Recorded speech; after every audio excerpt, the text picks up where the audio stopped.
नमस्कार, Janaki FM 106 megahertz Janaki समाचार में अपने के स्वागत है। बीएन ठाकुर से सुनल जाओ समाचार।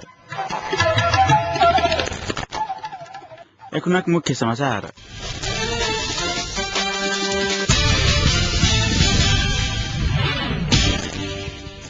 एमाले अपन धारणा स्पष्ट कर मधेसी मोर्चाक मांग। फेरो बहुमतीय सरकार गठन कऽ देश के खदिया में धकेला चाहि रहल प्रधानमंत्री खनाल कहब। पत्रकार पीटपाट प्रकरण में बस्नेत दोषी हाथ तक कार्रवाई कर केंद्रीय समिति के निर्देशन। बांके में एम्बुलेंसक ठक्कर से एक बालिका के मृत्यु आ पाकिस्तान में विस्फोट 40 गोटे के मृत्यु 70 घायल। संयुक्त लोकतांत्रिक मधेसी मोर्चा अपन धारणा स्पष्ट करवा लेल एमाले से आग्रह केलक अछि। राष्ट्रीय सहमति के सरकार निर्माणक विषय में एमाले आ मोर्चा बीच आई संसद सचिवालय में संपन्न बातचीत के क्रम में मोर्चा एमाले से अपन दूटा धारणा स्पष्ट करवा लेल दबाव देलक अछि। मधेसक एजेंडा राज्य पुनर्संरचना आ भावी सरकारक निर्माण में कांग्रेस अथवा माओवादी कक्कर पक्ष में समर्थन करब एहि विषय में मोर्चा एमाले से मांग केने तमोलपाक उपाध्यक्ष ब्रिखेश चंद्र लाल जानकारी देलनि अछि। उपाध्यक्ष लालक अनुसार सरकार निर्माणक विषय में एमाले अखन धरि अपन धारणा स्पष्ट होबन नहि सकल अछि। प्रमुख निर्णायक शक्ति एमाले अपन धारणा स्पष्ट केलक त सहमतीय सरकार निर्माणक वातावरण बनतै हुनकर कहब छलनि। मुदा एमाले अपन धारणा स्पष्ट करब जरूरी छै, लाल बतौलनि। सहमतीय सरकार में सहभागी होब आ बहुमतीय सरकार में सहभागी नहीं हैब एमाले के विभिन्न नेता सभक तरफ से बयान आबि रहल समय में पार्टी भीतर एहि विषय में अखन धरि कोनो निर्णय नहीं भेल। मुदा एहि विषय में बातचीत भ रहल एमाले स्रोत जनौलक अछि। एहि बीच कांग्रेस आ एमाले बीच सेहो सरकार निर्माणक विषय में विमर्श भेल अछि। बातचीतक क्रम में शांति प्रक्रिया के ठोस आधार तैयार नहीं कर धरि माओवादी के नेतृत्व नहीं देव के धारणा एमाले रखलक अछि। तहिना शांति प्रक्रिया पूरा नहीं होब धरि माओवादी के नेतृत्व कांग्रेस के स्वीकार्य नहीं रहल कांग्रेस जनौलक अछि।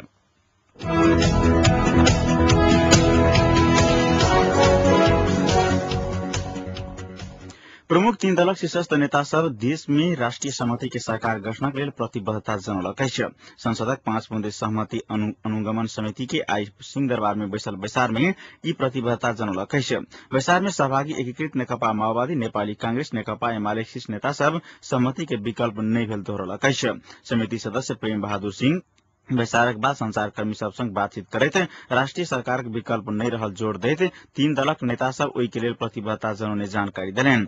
सदस्य सिंह आजुक विमर्श से राष्ट्रीय सहमति के सरकार संभव अछि कहनाई में आशा बढ़ल बतौलनि अछि। संविधान सभा अध्यक्ष सुभाष चंद्र नेमांग के पहल में संपन्न बैसार में राष्ट्रीय सहमति के सरकार गठन, शांति प्रक्रिया आ संविधान निर्माण के निष्कर्ष में पहुंचाब के विषय में विमर्श भेल नेता सब बतौलक अछि।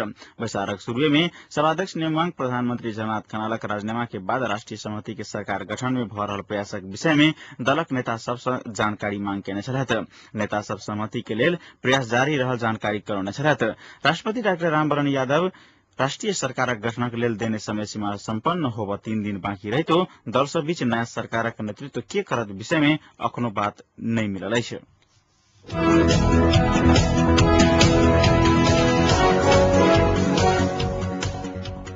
प्रधानमंत्री झलनाथ खनाल फेरो बहुमतीय सरकार गठन कऽ देश के खदिया में धकेला चाहि रहल बतौलनि अछि। राष्ट्रीय सहमति के सरकार बनाब अपने राजीनामा देने दोहरबैत प्रधानमंत्री खनाल बहुमतीय सरकार निकास देब नहि सकत दावी केलनि। आई एमाले उपत्यका विशेष समन्वय कमेटी के कार्यक्रम में ओ कहलनि जे शांति प्रक्रिया आ संविधान निर्माण के कार्यभार पूरा कर सहमति के सरकारक आवश्यकता त अछि, मुदा फेर बहुमतीय सरकार गठन कऽ देश के खदिया दिस धकेल आ आगू के गति रोकऽ चाहि रहल अछि। प्रधानमंत्री खनाल शांति प्रक्रिया आ संविधान निर्माण के ठोस काम आगू बढ़ैतो माओवादी आ कांग्रेस के असहयोग से पूरा होब नहि सकल आरोप लगौलनि। शांति प्रक्रिया में ठोस प्रगति होब नहि सकल कहैत प्रधानमंत्री खनाल रवि दिन पद से राजीनामा देने छलथि।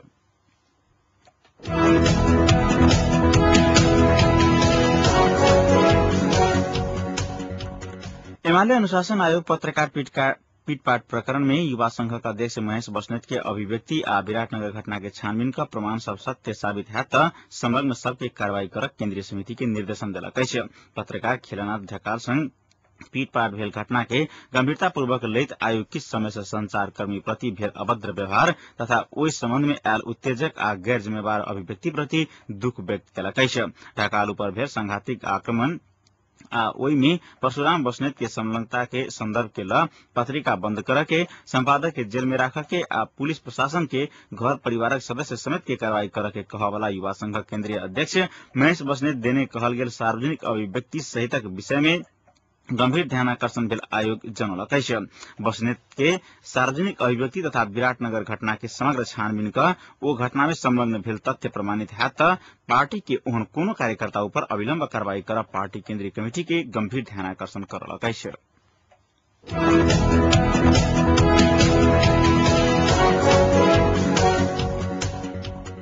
उप प्रधान तथा अर्थमंत्री भरत मोहन अधिकारी सहकारी से गरीबी निवारण में सहयोग पहुंच रहल बतौले अछि।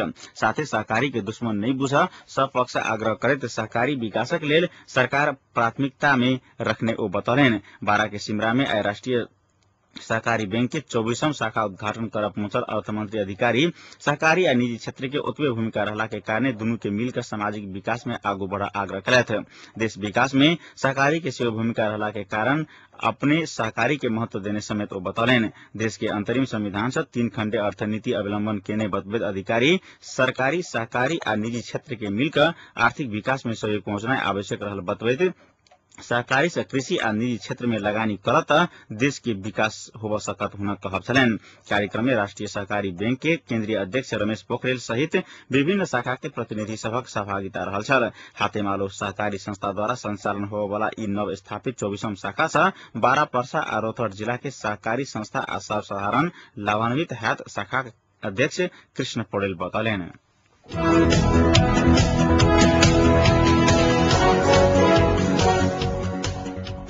बांके में बीमारी के पहुंचाकर घूर रहल एक एम्बुलेंसक ठक्कर से एक बालिका के घटनास्थल में मृत्यु भेल अछि। आई बेरिया में नेपालगंज से बर्दिया के गुलरिया जा रहल V1 528 नंबरक एम्बुलेंसक ठक्कर से बांके रनियापुर के 10 वर्षक बालिका के मृत्यु भेल जिला प्रहरी कार्यालय बांके जनौलक अछि। रनियापुर 4 के बालिका सलामत खां के एम्बुलेंस नेपालगंज गुलरिया सड़क खंड के रनियापुर क्षेत्र में ठक्कर देने प्रहरी नायब उपरीक्षक उदय तामाङ बतौलेन अछि। ठक्कर देनिहार एम्बुलेंस आ चालक के बर्दिया जिला प्रहरी नियंत्रण में लेने अछि।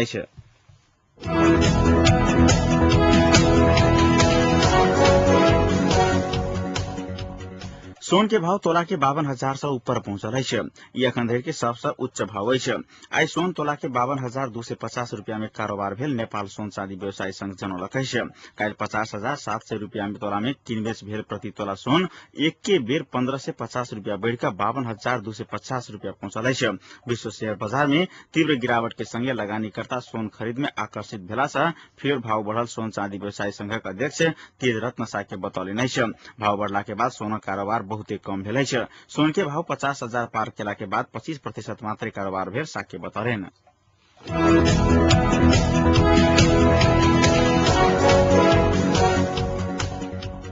वीरगंज पुलिस पैघ परिमाण में अवैध लागू औषध ब्राउन हेरोइन सहित एक बालक के गिरफ्तार केलक अछि।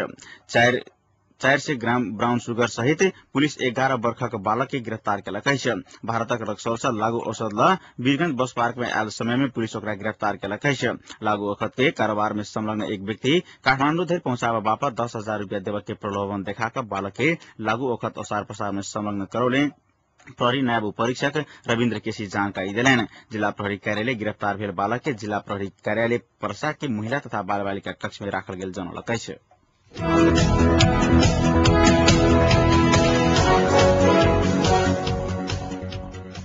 उप प्रधान एवं परराष्ट्र मंत्री उपेंद्र यादव चाइनीज संस्था Asia Pacific exchange cooperation foundation आ संयुक्त राष्ट्र संघीय औद्योगिक विकास संगठन बीच कोनो समझौता नहीं भेल दावा कयलनि अछि।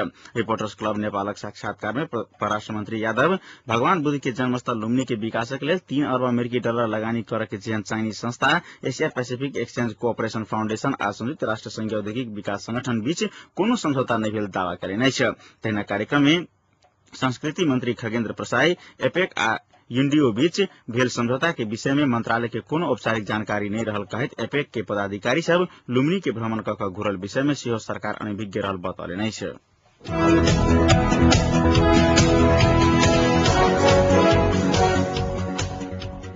एमाले संसदीय दल के प्रमुख सचेतक भीम प्रसाद आचार्य बहुमत के सरकार निर्माणक लेल अपन पार्टी मत नहीं देत आ सरकार में सेहो नहीं जात स्पष्ट करेने छ। राजधानी में आयोजित साक्षात्कार में सचेतक आचार्य दोसर बहुमत के सरकार निर्माण केनाई 5 बुंदे समझौता के सीधे उल्लंघन भेला के कारण सहमति के विकल्प नहीं रहल दावा करेने छ। सहमति के सरकार के विकल्प बाहेक और सोचनाई सत्ता लिप्सा मात्र ऐसे बतबैत ओ कहलेन जे सहमति के लेल आवश्यकता अनुसार पद त्याग के लेल सेहो तैयार रहला के बादे मात्र सहमति बनत। तहिना कार्यक्रम में कांग्रेस केंद्रीय सदस्य मिनेन्द्र रिजाल शांति प्रक्रिया निष्कर्ष में नहीं पहुंचत धरि कोनो दल माओवादी के नेतृत्व स्वीकार नहीं करत स्पष्ट भ गेला के अवस्था में शांति प्रक्रिया निष्कर्ष में पहुंच के 3-4 महीना धरि कांग्रेसक आ ओई के बाद माओवादी के नेतृत्व होबाक जेहन सहमति करब पड़त बतौने छथि।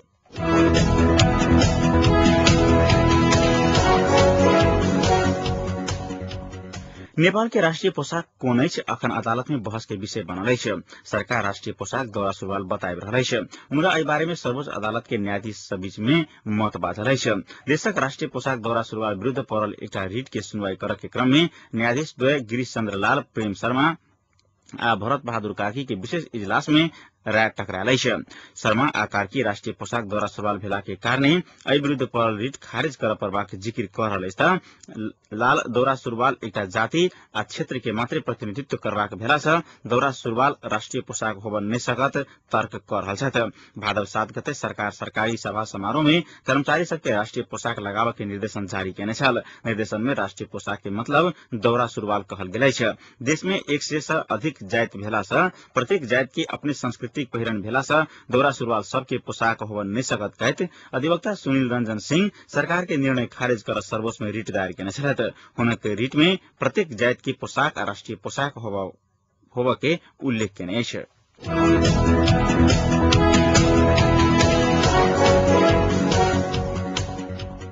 सामाजिक कार्यकर्ता अन्ना हजारे जाधर लोकपाल के बिल नहीं आओ ताधर मैदान नहीं छोड़ा बतौरे नहीं छ। तिहाड़ जेल में 3 दिन बितौला के बाद आई हजारे लोग के भारी भीड़ नाराबाजी या देशभक्ति के गीत के बीच रामलीला मैदान पहुंचल छलैथ। दिल्ली पुलिस अन्ना हजारे के रामलीला मैदान में 15 दिन के अनशन के अनुमति देने अछि। लोकसभा के भारी समर्थन के लेल अन्ना आभार व्यक्त करैत सबके बधाई सेहो देने छलैथ। अन्ना कहलनि जे भारत में नया क्रांति करऽ के अछि। दुनिया भरि में जहाँ कतौ क्रांति भेल अछि ओ रक्तपात से भेल अछि, जनता के तकलीफ दऽ कऽ भेल अछि, संपत्ति के नुकसान भेल अछि, मुदा अहाँ सभक क्रांति के पूरा दुनिया याद राखत। अहिंसा से सेहो क्रांति केना होइत छै से भारत के युवा सब देखौलक अछि। ओ कहलनि जे अन्ना रहत या नहि रहत संघर्ष के मसाल मिझा के नहि चाही। देश के उज्जवल भविष्य आब दूर नहीं अछि। अपने सब नीक भविष्य दऽ कऽ रहब। जे गद्दार देश के लूटने अछि ओकरा हम बर्दाश्त नहीं करब।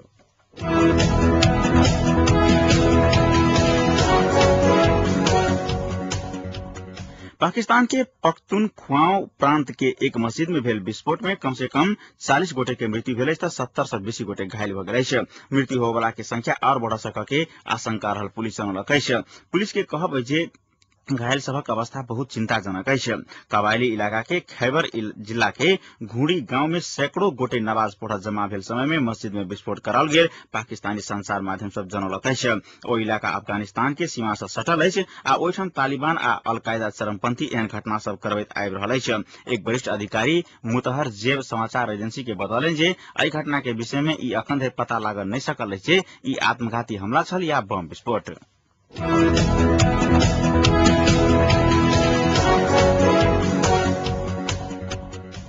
निर्माता निर्देशक प्रकाश झा के बहुचर्चित फिल्म आरक्षण आब उत्तर प्रदेश सेहो देखल जा सकैया।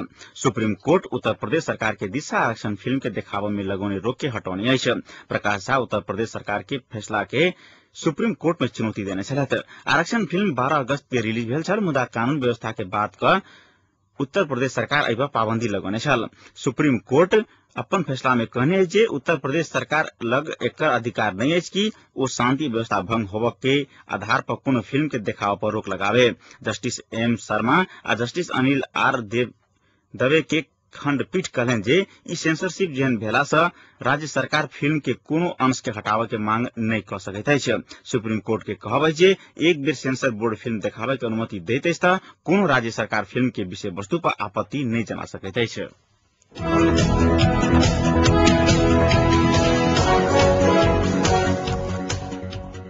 आब एखनक तापक्रम जनकपुरक एखनक तापक्रम 28 डिग्री सेंटीग्रेड रहल अछि।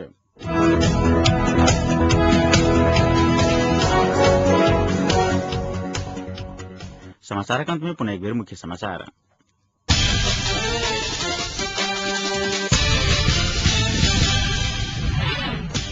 एमाले अपन धारणा स्पष्ट कर मधेसी मोर्चा मांग फेरो बहुमतीय सरकार गठन कख देश के खदिया में धकेला चाहिए प्रधानमंत्री खनाल कहब। पत्रकार पीटपाट प्रकरण में बसने दोषी हाथ तक कार्रवाई कर केंद्रीय समिति के निर्देशन। बांके में एम्बुलेंसक ठक्कर से एक बालिका के मृत्यु व पाकिस्तान में विस्फोट 40 गोटे के मृत्यु 70 घायल। आज जन की समाचार आइटम संपन्न होते समाचार उपस्थित है। नमस्कार।